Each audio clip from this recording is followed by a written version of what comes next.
Bonjour à tous. Je suis très heureux de vous retrouver aujourd'hui dans cette convention de la SFEN, avec je crois une vingtaine de minutes, hein, c'est ça Christophe, pour parler effectivement de compétitivité. Après ce que Corinne Terroncos a dit, je crois que le sujet est bien lancé. Je partage beaucoup de points de ce qui a été dit. Je voudrais commencer par cette conviction, parce que c'est bien d'assurer la compétitivité d'un secteur industriel, c'est encore mieux d'être convaincu qu'il a un vrai avenir, un vrai sens pour nos sociétés. Je voudrais d'abord commencer par partager le fait que je pense que le nucléaire est vraiment une énergie d'avenir. Ça a été rappelé tout à l'heure par Christophe dans son introduction, c'est clairement une énergie qui permet d'atteindre au niveau mondial ou de contribuer à atteindre les objectifs de la COP 21, un objectif de décarbonation des économies dont nous avons bien besoin dans de nombreux endroits. C'est une énergie, je dirais la seule, avec, et petit clin d'œil à mon ancien métier, la grande hydraulique, à pouvoir faire de la base sans émettre de CO2, la seule à ce niveau de puissance-là, ce niveau d'énergie-là, à être très grandement prédictible dans ses coûts, et donc n'être exposé ni aux fluctuations des marchés des CO2, ni aux aléas d'un certain nombre d'approvisionnements en matières premières, une fois l'installation et l'exploitation commencées. C'est donc une énergie qui a d'immenses atouts. Il nous faut démontrer que la France peut être une des 3, 4, 5 industries qui permettront son développement dans le monde dans les 15 ans qui viennent. C'est ça le défi qui est devant nous. La France a réussi ce défi-là il y a 40 ans, en construisant le premier parc nucléaire mondial, en le construisant dans un temps record. Dominique y reviendra certainement tout à l'heure. Ce parc est une des plus belles réussites industrielles françaises. Il faut montrer qu'on est capable de faire la même chose dans le contexte des années 2020, en France, mais aussi à l'international. Et c'est ça le défi qui est devant nous, être parmi les 3-4 meilleurs mondiaux. Les exigences de cette industrie sont telles, en matière de sûreté, en matière de performance industrielle, en matière de compétitivité, en matière d'intensité capitalistique et de durée du retour sur investissement, que seuls les 3, 4, 5 meilleurs seront présents. C'est vraiment une conviction forte que j'ai. On n'achètera pas demain, où que ce soit, un réacteur nucléaire à une filière qui serait 15 ou 20% plus chère ou qui serait un petit peu en retrait sur sa performance industrielle. Je pense qu'on rentre dans un monde dans lequel la mondialisation va être à l'œuvre sur ce plan-là, et donc il faut vraiment qu'on soit parmi ces leaders. Notre contexte est difficile. Je crois que ça a été très bien résumé par l'intervenante précédente. Contexte de marché compliqué qui fragilise les énergéticiens, un marché européen qui n'existe pas vraiment, avec des niveaux de prix qui ne donnent aucun signal de long terme et qui ne permet pas des investissements. Et qui, en plus, effectivement, fragilise ceux qui sont en situation de les faire, c'est-à-dire les énergéticiens qui ont à intervenir dans la maintenance à long terme et dans le renouvellement de leur parc de production. Donc c'est un élément de contexte très important, et quand on va parler de compétitivité, on devra l'avoir en tête, puisque du coup, la question du financement est une des questions clés de la compétitivité du nouveau nucléaire et de tout ce que nous aurons à organiser demain. Le deuxième point qui nous fragilise, je crois qu'il faut être lucide, c'est un certain nombre de difficultés que nous avons rencontrées sur les projets de nouveau nucléaire de la filière française dans les dernières années, avec effectivement des projets qui ont pris du retard, qui ont rencontré un certain nombre de difficultés de mise en œuvre, qui coûtent plus cher que prévu et qu'il nous faut résoudre. Nous sommes donc confrontés à ce double défi d'arriver à assurer notre compétitivité à long terme, dans un contexte de marché ne renvoyant pas les bons signaux et affaiblissant les investisseurs, et dans un contexte où nous devons prouver qu'après les projets que nous avons en cours, qui ont quelques difficultés, notre filière, la filière française, est capable de relever le défi, est capable de s'organiser de manière unie, est capable de piloter des grands projets, pour évidemment le renouvellement du parc nucléaire français, mais pour les perspectives internationales que j'évoquais tout à l'heure et qui, je crois, nous sont nécessaires à la fois en termes d'emploi dans la filière française, mais à la fois en termes de rayonnement international du nucléaire. Parce que je ne crois pas qu'on puisse être demain un grand acteur du nucléaire en étant présent uniquement dans un seul pays, fût-ce ce pays le plus pro-nucléaire dans ses choix politiques ou le plus pro-nucléaire dans son pourcentage de production. Pour assurer cette compétitivité, on va avoir besoin d'un certain nombre d'ingrédients. Alors la liste est certainement très longue, j'en ai retenu quelques-uns. On a besoin d'un bon modèle, c'est sans doute la base, ça va mieux en le disant. Donc je revenir sur l'EPR un petit peu. On crée l'EPR, mais je voudrais quand même rappeler un certain nombre de choses sur l'EPR, je vais y revenir dans quelques instants. On a besoin d'une filière efficace, efficiente, d'une filière unie, d'une filière qui rame dans le même sens, d'une filière qui, en termes de compétences, d'outils industriels, de façon de fonctionner ensemble, est performante. On a besoin de travailler aussi... Si, c'est bon. On a besoin de travailler des choses sur l'effet de série, notre capacité à reproduire plusieurs fois le même réacteur, ce qui a fait finalement un des ingrédients clés de la réussite du parc nucléaire français à l'origine. On a besoin d'innover, j'y reviendrai, d'innover dans la technologie, mais d'innover dans la façon de construire nos offres, d'innover dans la façon de nous organiser, d'innover dans la façon de construire des partenariats internationaux. Je crois que c'est une dimension extrêmement importante de nos métiers. Et puis, nous avons besoin, ça va avec la filière, des compétences, de compétences aguerries, de compétences expérimentées dans la conception, dans la construction, dans la mise en service. Et nous avons besoin d'attirer de nouvelles compétences, donc des jeunes qui ont envie de rejoindre ce métier nucléaire. Et puis, dernier point, et peut-être le plus important, on a besoin d'atteindre les résultats sur lesquels nous nous engageons. Le nucléaire, ça a été rappelé par Corinne Terroncos tout à l'heure, a une particularité dans le monde de 2020, c'est que c'est un vrai pari sur l'avenir. C'est une énergie magnifique, on en est, je pense, très majoritairement convaincus dans la salle, voire même unanimement convaincus dans la salle. C'est simplement un modèle d'activité dans lequel vous choisissez d'investir des milliards d'euros. Ça dépend du nombre de réacteurs et de sa compétitivité, je reste à des milliards d'euros. Mettons 5, si vous voulez un réacteur de forte puissance compétitif sur un marché demain. De les dépenser, ces milliards d'euros, sur une période de 7 à 10 ans, suivant les études préliminaires que vous avez à conduire, pour ensuite gagner votre vie entre la 11e et la 71e année. C'est ça le modèle d'activité. C'est peu de dire que ce n'est pas totalement standard par rapport aux pratiques habituelles, y compris du monde industriel. Ça pose plein de questions. Ça pose la question de la couverture des achats d'énergie, mais ça pose surtout la question du financement. Et c'est finançable, le nucléaire. Mais c'est finançable à une condition clé, c'est d'atteindre les résultats qu'on s'est fixés. Et quand on a promis de livrer un réacteur en 72 mois pour 5 milliards, de livrer un réacteur en 72 mois pour 5 milliards. Donc ce dernier ingrédient, je le mets dans la balance, il est, je crois, absolument décisif si nous voulons être la filière d'excellence que Christophe rappelait à l'instant durablement, et si nous voulons être un des compétiteurs internationaux qui pèsent. Si je reviens sur chacun de ces points, en termes de modèle, l'EPR. Alors on adore en France s'auto-bâcher, un vieux reste gaulois qui a un côté sympathique, hein, mais qui est quand même terrible. L'EPR bashing est à l'œuvre depuis des années.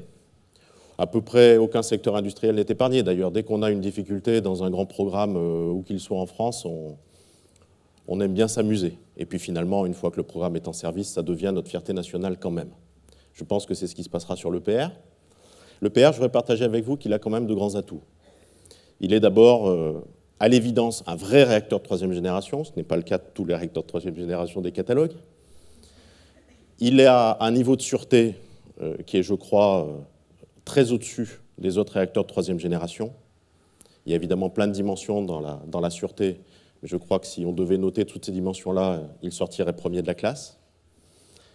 Il a une stratégie de mitigation, une stratégie de protection contre les accidents graves qui est extrêmement performante, qui d'ailleurs repose sur un vrai savoir-faire de la filière française, CEA, Areva et EDF, et qui est donc un véritable avantage comparatif. Et il est le seul dans sa gamme de puissance. Alors certes, il faut que la filière française s'enrichisse d'offres dans le domaine de la moyenne puissance, mais il y a un vrai besoin au plan mondial, et pas seulement en France et au Royaume-Uni, pour des réacteurs de gamme-là, et il a donc d'immenses atouts de ce point de vue-là. Aujourd'hui, nous sommes, avec Areva, en train de travailler l'EPR nouveau modèle, qui est un dérivé de l'EPR, c'est un cousin germain, très proche, avec un objectif, une obsession, baisser les coûts, réduire les durées de fabrication, maîtriser les durées de fabrication. L'EPR est magnifique, il est un petit peu complexe, et la question de sa fabrication, de sa construction n'a pas été pensée suffisamment au départ. Donc le PRNM, c'est simple, il faut prendre un EPR et il faut le simplifier un peu dans son design et surtout l'industrialiser au maximum, limiter les nombres de références, modifier la répartition des systèmes dans les salles pour le rendre plus facile à construire, modifier la géométrie de certaines salles pour faciliter la coactivité pendant la construction, faire de la préfabrication, industrialiser au maximum tous les composants qui nous sont utiles pour la fabrication de ce réacteur, de manière à baisser le coût de manière drastique et de manière à faire en sorte que le PRNM soit un réacteur qui soit dans le marché à l'horizon de la fin de la décennie prochaine pour les premières mises en service. Ce sera à cet horizon-là le navire amiral de la filière française et il aura d'immenses atouts en bénéficiant à la fois de la sûreté de l'EPR, mais en étant dans des coûts qui, si on atteint ce que je viens de vous dire, seront même légèrement inférieurs à ceux de ses concurrents en euros par kilowatt investi. La filière. Je crois que nous avons un vrai travail à faire sur la filière. Depuis un an, Bernard Fontana est là, il s'exprimera après moi.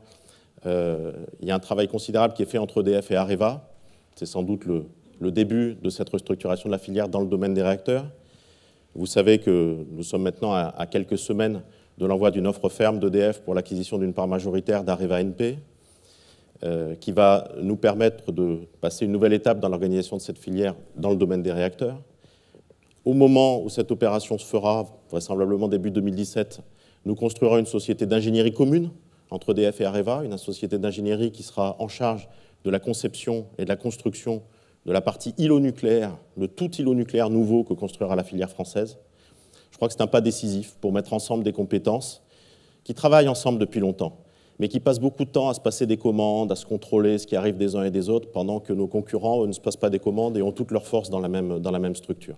Donc ce sera un élément clé de la capacité de notre filière à délivrer des projets et à mettre toutes ses forces au service de la conception et de la construction des projets, sans perdre trop en entropie ou en chaleur dans des fonctionnements, je dirais, internes à la filière.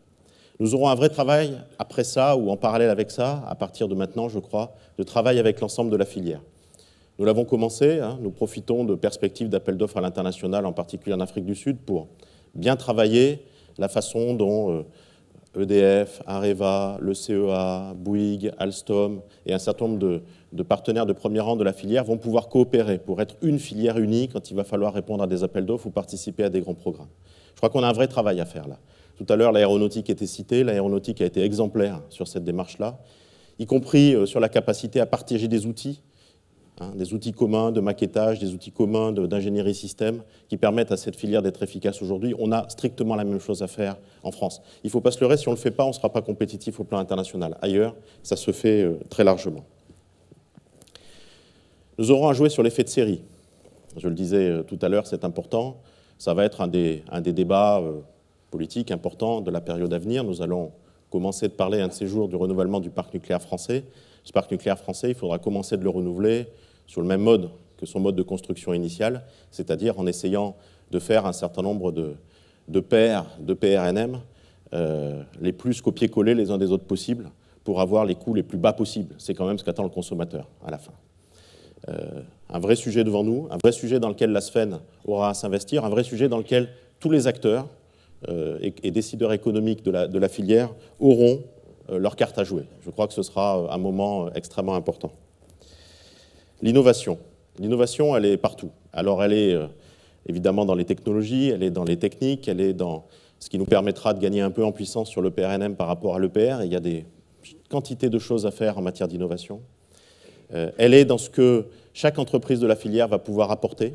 Dans le PRNM, nous embarquons dès maintenant les génies civilistes, alors que nous sommes on va dire, à simplement 30% du basic design. Ils vont commencer de travailler avec nous, Alstom également, de manière à ce que les innovations qui peuvent être embarquées par chaque entreprise le soient dès maintenant, et pas seulement quand on arrivera en design détaillé. Je crois que c'est quelque chose d'important. Il y a plein d'innovations organisationnelles à mettre en place entre nous aussi, et je crois que ces innovations organisationnelles peuvent nous apporter beaucoup. Il y a des partenariats à construire. Vous savez que dans le cadre des projets anglais, nous réfléchissons et nous travaillons de manière très active aujourd'hui à des partenariats avec la Chine. Toujours difficile, mais indispensable. Vraisemblablement, la moitié des réacteurs qui se construiront dans le monde dans les 20 ans seront chinois. Et encore, comme je le dis souvent en plaisantant, la moitié, c'est quand on additionne les promesses de tout le monde. Sauf que les Chinois vont sûrement plus tenir les leurs que les autres, donc ça fera probablement un peu plus que la moitié. Il faut qu'on en soit, il faut que notre industrie en soit. Et comme les Chinois commencent à vouloir se projeter à l'international, eh bien, il vaut mieux avoir réfléchi à notre stratégie d'alliance avec eux, à ce qu'on sait construire avec eux, que d'ignorer cette question-là. Une vraie stratégie d'alliance internationale et donc aussi à réfléchir pour la filière française. Et puis, je vais terminer par la question de l'atteinte des résultats. Je voudrais vraiment vous faire partager que c'est le point clé. On a tous du travail à faire de ce point de vue-là, EDF en premier, et c'est en particulier ma responsabilité dans le domaine du nouveau nucléaire que de faire en sorte que les projets, et ces projets qui ont connu un certain nombre de difficultés, maintenant tiennent les promesses que nous avons annoncées sur Flamanville début septembre, sur Taishan plus récemment. Je crois que c'est un point extrêmement important. C'est la responsabilité première de la filière que d'être capable de construire cela, que d'être capable de vraiment combien coûte la construction il faut pour le réaliser, et ensuite de se retrousser les manches pour tenir ça. C'est la crédibilité première de notre industrie qui est derrière cet enjeu, c'est la condition de financement de notre industrie qui est derrière notre capacité à tenir nos plannings et nos délais, et nos coûts. Et donc je crois que c'est vraiment le point que nous devons retenir en premier quand nous parlerons de compétitivité du nucléaire. Évidemment un bon modèle, évidemment une filière organisée, évidemment de l'innovation, une stratégie de partenariat, des effets de série qui nous permettent de réduire les coûts, mais surtout tenir nos promesses. C'est sur cela que nous sommes aujourd'hui totalement focalisés du côté d'EDF. C'est à cela que nous consacrons toute notre énergie sur Flamanville, sur Taishan et avec Areva NP, que nous le ferons sur Haute-Lyoto 3. C'est pour cela que nous réfléchissons au EPR-NM, pas seulement pour qu'il soit moins cher, mais pour que ce réacteur soit conçu pour être bien maîtrisé dans sa phase de construction, parce que c'est en faisant cela que nous préparons dans les meilleures conditions les projets futurs, que nous arriverons à les financer et que nous serons crédibles à l'international. Je voudrais simplement terminer, puisque je vais arriver à la fin de mon temps de parole, en vous redisant la conviction de Jay que cette énergie est une énergie magnifique avec un intérêt d'avenir immense, qu'elle réussira si nous faisons ce que je viens de dire et qu'elle atteint sa compétitivité, qu'évidemment la question de l'acceptabilité qui a été évoquée tout à l'heure est une question clé, que la question de confiance avec l'autorité de sûreté et de la façon de travailler avec l'autorité de sûreté française, mais chacune des autorités de sûreté que nous aurons rencontrées à l'international, est absolument clé. Et la confiance du public aussi. La SFEN fait beaucoup pour ça. Nous aurons toujours à faire plus. Et à partir du moment où nous rentrerons dans les premiers débats de cadrage du renouvellement du parc nucléaire français, cette question-là deviendra une question absolument clé. On est à un moment important avec la restructuration de la filière. Je voudrais aussi partager avec vous qu'on est à un moment avec des opportunités fabuleuses. Je viens d'évoquer le fait que dans quelques années, on va commencer de parler du renouvellement du parc nucléaire français à partir de nos EPR-NM. Ce sera un moment très très important de projection dans l'avenir de notre industrie et de projection dans l'avenir de notre énergie. Je voudrais aussi vous faire partager qu'on a une opportunité extraordinaire avec un pays qui est juste de l'autre côté de la Manche et qui, là, est prêt à nous confier le renouvellement ou le début du renouvellement de son parc nucléaire. Et je voudrais dire ici, devant vous tous, que EDF est extrêmement engagé, malgré tout ce que vous lisez dans la presse, pour aller au plus vite à la signature de la décision d'investissement d'Hinkley Point, que c'est une opportunité exceptionnelle pour la filière française que de s'engager dans ce projet, qui fait débat comme notre pays aime bien les avoir, que c'est une opportunité exceptionnelle et que si, en complément de la préparation du renouvellement du parc nucléaire français, les Anglais nous donnent l'opportunité de renouveler le leur, eh bien c'est une opportunité, une carte de visite pour demain extraordinaire pour notre industrie qui nous permettra d'attaquer dans les meilleures conditions possibles des marchés internationaux qui commencent à s'ouvrir, qui sont prometteurs. Je pense à l'Inde, je pense à l'Afrique du Sud, je pense à un certain nombre de pays de l'Est et je pense bien entendu à tout ce que nous pourrons continuer de maintenir dans notre activité en Chine. Une belle industrie qui doit atteindre ses promesses et qui doit maintenir son niveau de compétitivité pour rester dans le top 5 mondial qui lui permettra de maintenir les centaines de milliers d'emplois qu'elle entretient en France. Je vous remercie beaucoup.